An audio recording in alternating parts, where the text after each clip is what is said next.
kardeş yetir o arzımı ol yara sen. Avaramen, avaramen. Gel kardeş yetir o arzım ol yara sen. Avaramen.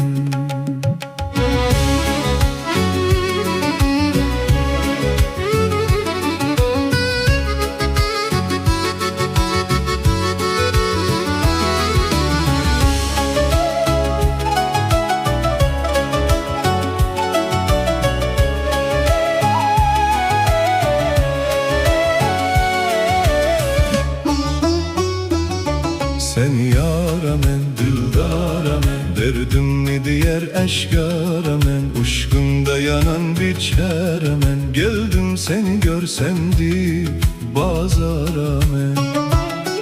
Bakmanam gayrı yaramen, sadık midam ığraramen, bilsen eğer gelsen meğer didara sen. Avaramen, avaramen. Gel kardeş yetir o arzımı ol yara sen. Avaramen.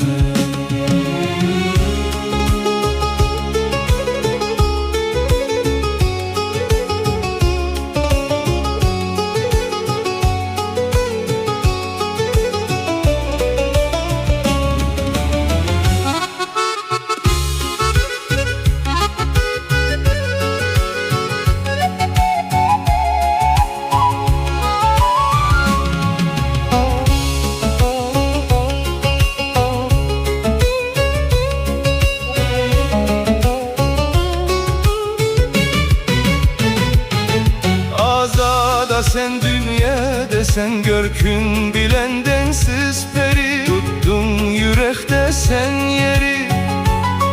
Bağrımda senin hicrində yaragan tuttuğun yaktı şereri.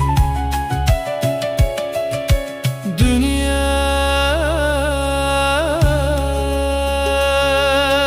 dünya, dünya, vah meni yarıma yetir ol dildara sen. Avaramen, avaramen.